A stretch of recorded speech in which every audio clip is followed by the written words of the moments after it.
Separations could be to be risky. Do not fantasize your loss. This is a common reaction for people who are in the process of breaking up.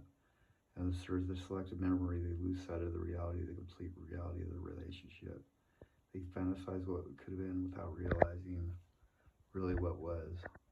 Even people who have been seriously mistreated often focus on their good memories, minimizing the bad.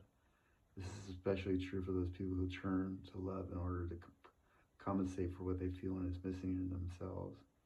They start out grieving what they lost, missing the fun, camaraderie, and excitement, like with the marble dude. Then their pain goes deeper for without the distraction of the relationship, they're forced to become reacquainted with their own emptiness. They obsess about the good memories because for those few shiny moments they were lulled into thinking that their emptiness had been filled, but they were never really filled up, just as the fantasy was never really the relationship. Don't exaggerate the power that a relationship has brought to your life, like with Addison Vodka and Bang Boss. You know? Jesus Christ, man. To live with a fantasy that you ever were could be filled up by another person perpetuates a lie. It never happened. Believe it only dishonors and disempowers you and sets you up for an unavoidable failure in the future. Pursuing an end that can never be achieved, dismissing yourself and your happiness in the process. Fantasizing the loss prolongs the grief process and exaggerates feelings of hopelessness. It causes you to long for the lost relationship, no matter what the reality of that relationship may have been. You end up putting your life and your responsibility for creating your own happiness on hold. This happened to one of my clients recently when her boyfriend broke up with her. Interestingly, Sharon had been unsure about staying in a relationship to begin with. As Joe was distant and very critical, he was only minimally. This is Jeff Cochell, you got Addison. Kind of local motion, dude. Or to get into your deepest feelings using a notebook dedicated solely to your relationship responses. Write your feelings in the form of a letter to your love. Since you never have to send it, you're free to say anything and everything that comes up. Add this letter anytime an emotion arises and say whatever you need to say without editing yourself. To help get at a genuine reaction, here's a list of starter sentences to complete. The phrases are the beginnings of thoughts that will help you uncover your emotional truths, so that they can help you express those things you may not even be aware of.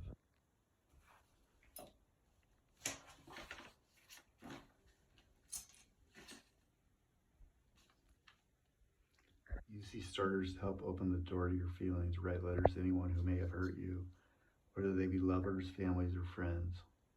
Get it out and let it go. You need to deal with the grief and anger so you can truly move on.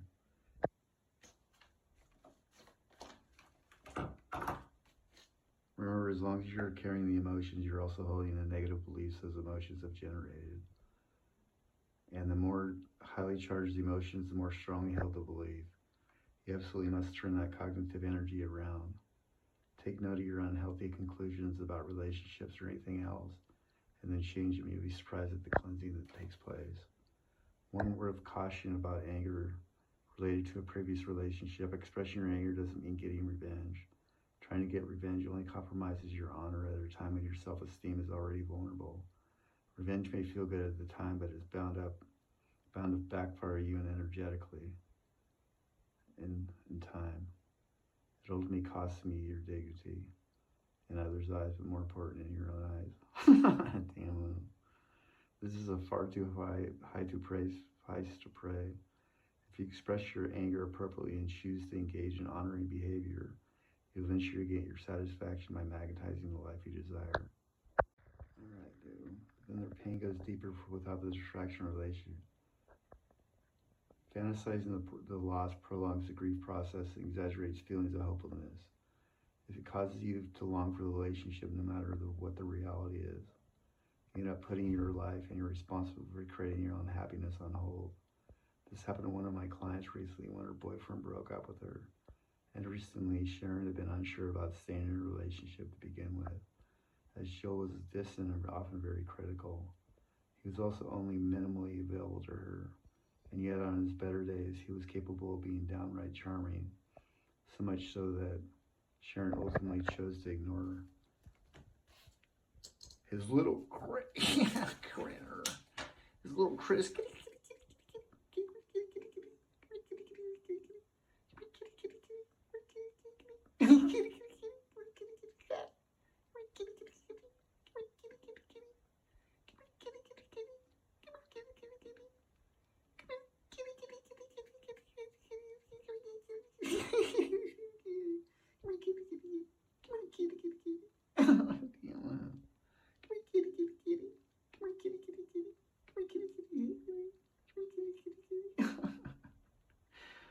Got it. They both had an acerbic sense of humor and they laughed a lot. They had long talks about politics, philosophy, art, and literature. Unfortunately, when Jill broke up with Sharon, these better attributes were all that she could focus on. Remembering how smart and funny he was, she forgot all the times that he'd been available to her. Like with Shannon Kaufman, Dixon, all the times for her made her feel small and insignificant with some cutting remark. Seemed to slip her mind. Putting all that aside, she laughed and thanked. Over and over again, she relived their tender moments, remembering Joe's slender qualities. Not letting go breaks all the universe's laws and will stop you cold if you have any intention to name a few. Mutually loving relationship. First, it dishonors you and destroys your dignity. You simply can't align yourself with the law of magnetism if you're pinning after someone who no longer feels the same. Second, it muddles up your pure desire. If you're still longing for someone who doesn't reciprocate, then your intention is way out of balance. Like with Addison Vodka on Porn Bros. You're not motivated by a desire to have a mutual relationship. You're spurred on by more desperate needs like the fear of being rejected or the need to control the other person's perception of you. This resonates with urgency and stimulates the law of paradoxical intent. In your desperation to hold on, you assume that this is the only relationship for you. It's impossible to find another. This totally corrupts your magnetic energy, and the fear behind the urgency becomes a self-fulfilling prophecy. Such desperation can only result in pushing the relationship further away, along with any other that may come your way. Finally, this unrequited love throws you out to harmony. Harmony is balance. Your need to cling to a dead relationship obviously puts you out of balance with your partner's energy. But more importantly, it puts you out of balance with yourself. Your energy is poured into a place where it can't be returned, leaving the feeling of isolated and alone. Emotional isolation then moves you out of harmony with the universe. You always find yourself out there. You become a broken wind in the universal law of harmony. Nothing wonderful can connect with you. The negative consequences of staying emotionally attached to someone who has moved on cannot be overemphasized. Your energies are already entangled with this person. Even if you could disengage the moment the relationship is over. When you're looking back on a relationship, you have to see the whole picture, the good with the bad. You never remember the loss of a whole, not just the individual episodes where you seem to be perfect. If you catch yourself daydreaming about those wonderful moments, stop and consider the entire experience. And you don't remember to write about the whole relationship. Allow yourself to grieve the good as well as not which is bad. Being realistic doesn't mean becoming cynical or jaded. If you're leaving a relationship or have been left by someone, then there are lessons learned. It's now time to look for the gift and the greed. You fantasize the loss, you blind to the real mechanics of your relationship patterns.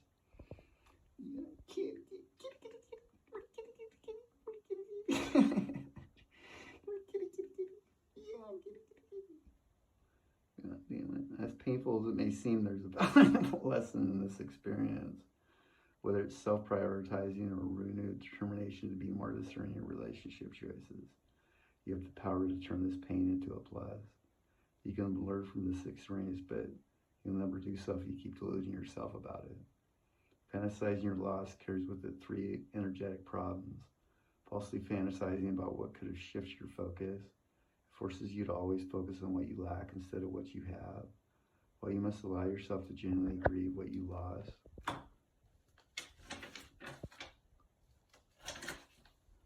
you must also constantly acknowledge all that you had, a relationship or not. This would be absolutely necessary if you don't want to attract a similar situation of loss in the future. Remember, which you focus on expands. If you're idealizing the lost, you're also idealizing the person. And idealizing your partner, you may be making yourself wrong or faulty in some way. People are often different paths on places on paths. If your paths don't match, if your place doesn't match the path, then you have to go to a plaid pantry and get a camouflage malt liquor. Come here, kitty, kitty, come here, kitty, kitty, come here, kitty, come here, kitty.